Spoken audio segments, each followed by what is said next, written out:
New York USA থেকে লিখেছেন, শুধু আমেরিকা বসে আপনার জিজ্ঞাসা অনুষ্ঠান দেখে অনেক কিছু শিখতে পারছি বলে আপনাদের অশেষ ধন্যবাদ।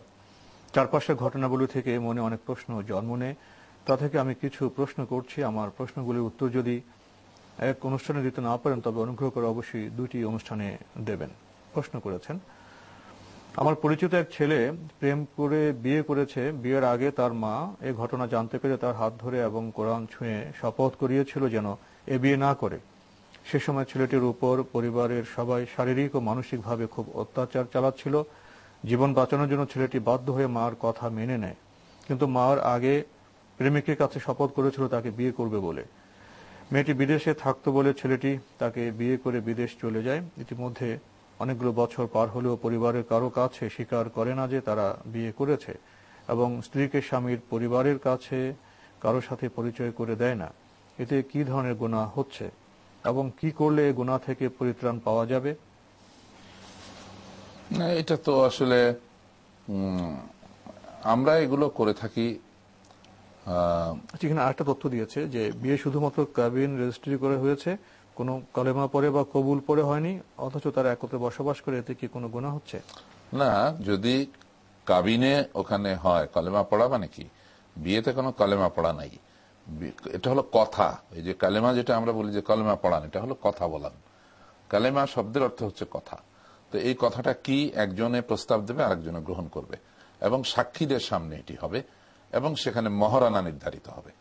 মহারানা নির্ধারিত হবে, সাক্ষীদের সামনে বিয়ে হবে এবং কথা আদান প্রদান হবে। এবং কাবিন রেজিস্ট্রি তো এগুলো হয়েই থাকে। কাবিন রেজিস্ট্রি তো এটা কথা আদান প্রদানই, আসলে দুজনেই সিগনেচার করলো, তার মানেই হচ্ছে যে তারা মহারানা নির্ধারিত সাধারণত হয়ে থাকে এখানে। যদি এভাবে হয় তাহলে বিয়ে হয়ে যায়।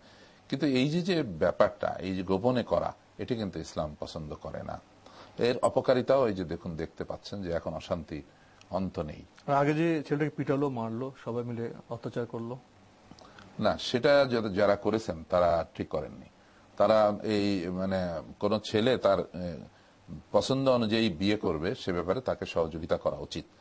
তবে হ্যাঁ, যদি মা বাবার উপরে যে গার্ডিয়ানশিপ যেটা, এটা করার অধিকার তাদের আছে, পরামর্শ তারা দেবেন, বলে কয়ে তারা ফিরানোর চেষ্টা করবেন, নির্যাতন করবেন, এটা ঠিক না। আর আমরা এই একতরফা স্টেটমেন্টকে একেবারেই নির্ভুল ধরে নিতে চাই না, মানে সেটা আমাদের জাজমেন্টের বিষয় এখানে নেই। তবে এটা সকল মা বাবার ক্ষেত্রেই প্রযোজ্য, সকল ছেলে মেয়ের ক্ষেত্রেই প্রযোজ্য, যে ছেলে মেয়েরা যেন গার্জিয়ানকে অবজ্ঞা করে উপেক্ষা করে বিয়ে শাদী না করেন, আর গার্জিয়ানরাও যেন ছেলে মেয়েদের উপরে বিয়ে চাপিয়ে না দেন।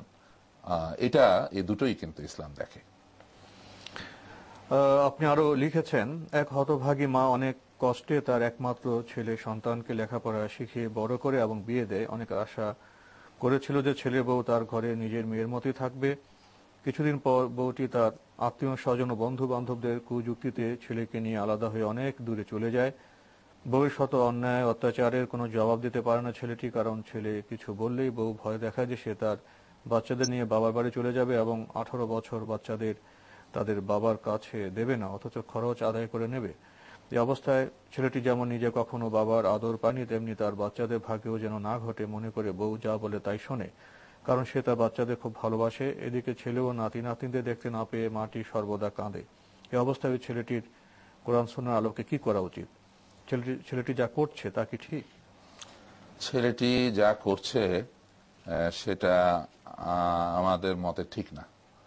কারণ হচ্ছে যে এই যে দোষটা কিন্তু মেয়ের ঘাড়েই চাপানো হলো, কিন্তু সে ছেলেটা এইভাবে চলে গেল, মেয়ে তাকে নিয়ে গেল, এই কথাটা বলা হচ্ছে। তাহলে রেসপন্সিবিলিটি লাইজ উইথ দি বউ, কিন্তু এই ছেলে যে গেল এই কথাটা বলা হচ্ছে না। তো এই যে মানে অসত্য ভাষণ অথবা বিকৃত ভাষণ, এটা ঠিক না। মানে ছেলেটা যাচ্ছে কিন্তু দোষটা দিচ্ছে মেয়ের উপরে। মেয়ে তাকে নিয়ে যেতে চাইলেও সে চলে যাবে কেন, তারও তো মতামত আছে। তো সে তার মা বাপকে উপেক্ষা করবে, এটা ঠিক না। আবার মা বাবার জন্য বউয়ের উপরে নির্যাতন করবে, এটাও ঠিক না। দুটোই আমাদের সমাজে টু সাম এক্সটেন্ট দেখা যায়। এ দুটো কিন্তু কোনোটাই ঠিক না। সেই জন্য ছেলে তার একটা ব্যক্তিত্ব থাকা উচিত, তার স্ত্রীর সঙ্গে তার সুসম্পর্ক থাকবে, অ্যাজ ওয়েল অ্যাজ সে তার ব্যক্তিত্বকে বিক্রি করে দেবে না। ঠিক স্ত্রীও তার ব্যক্তিত্ব বিক্রি করবে না, কিন্তু স্বামীর সঙ্গে সুসম্পর্ক রাখবে। প্রত্যেকেরই নিজ নিজ জায়গায় যে অধিকার আছে সেটা সে পাবে, এবং যে যার যে হক আছে সেটাকে তার দিতে হবে।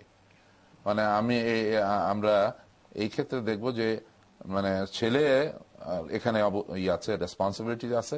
শুরু থেকেই ছেলে তার স্ত্রীর সঙ্গে সুসম্পর্কের ভিত্তিতে যেমন ব্যবস্থা করলে তার পরিবারে অশান্তি দেখা দেবে না, মা বাপ উপেক্ষিত হবে না, সেই ব্যবস্থা গ্রহণ করার প্রয়োজন ছিল। এখন পূর্ণ সিনারিও আমাদের সামনে নেই। আমরা এই ব্যাপারে শুধু নীতিগত কথা বলবো যে কোনো ছেলে তার মা বাপকে উপেক্ষা করবে, কোনো মেয়ে তার মা বাপকে উপেক্ষা করবে, এর চেয়ে গর্হিত অন্যায় কাজ আর কিছু হতে পারে না পৃথিবীতে। যেই মানুষটি তার মা বাপকে গুরুত্ব দিতে পারলো না, সেই মানুষের কাছে কে গুরুত্ব পাবে দুনিয়াতে? সে যদি তার স্ত্রীকে বলে যে আমি তোমাকে ভালোবাসি, সেটাও বিশ্বাস করতে কষ্ট হবে।